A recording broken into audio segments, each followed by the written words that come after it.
સાબરમતી નદી શુદ્ધિકરણની કામગીરી ઉપર 20 દિવસની કામગીરી પછી પૂર્ણ વિરામ મૂકી દેવાયું છે। 945 ટન કચરો નદીમાંથી બહાર કઢાયો હોવાનો દાવો કરવામાં આવ્યો છે। જામનગરની એસઓજી શાખાની ટુકડીએ આરોગ્ય વિભાગના સ્ટાફને સાથે રાખીને લાલપુર તાલુકાના મેઘપર ગામમાં દરોડો પાડ્યો હતો અને ગરીબ દર્દીઓના આરોગ્ય સાથે ચેડા કરી રહેલા એક બોગસ તબીબને ઝડપી લીધો છે। મોરબીમાં ટંકારા જુગાર તોડકાંડ કેસમાં પીઆઈની ધરપકડ કરવામાં આવી છે। આદિપુર કચ્છ ખાતે પોતાના ઘરે પત્નીને મળવા જતા પોલીસે તેની ધરપકડ કરી હતી। ખંભાતમાં કરોડોના પ્રોજેક્ટમાં કોન્ટ્રાક્ટરની ગંભીર બેદરકારી સામે આવી છે। હાથીયા ખાંડ વિસ્તારમાં 2 શ્રમિકો દટાયા છે, જેમાંથી એકનું મૃત્યુ થયું છે।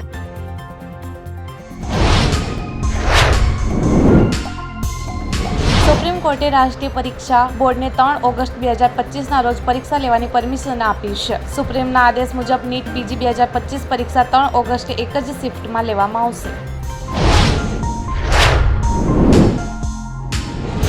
ભારતીય ક્રિકેટર પિયુષ ચાવલાએ ક્રિકેટના તમામ ફોર્મેટમાંથી નિવૃત્તિની જાહેરાત કરી છે। તે ગયા વર્ષે મુંબઈ ઇન્ડિયન્સ માટે રમ્યો હતો। આઈપીએલ 2025ની હરાજીમાં તે વેચાયો ન હતો। વડાપ્રધાન નરેન્દ્ર મોદીએ આજે જમ્મુ કાશ્મીરની જોડતી વંદે ભારત એક્સપ્રેસને લીલી ઝંડી બતાવી। પીએમ મોદીએ ટ્રેનને લીલી ઝંડી આપ્યા બાદ હાથમાં તિરંગો લઈને ચાલ્યા હતા।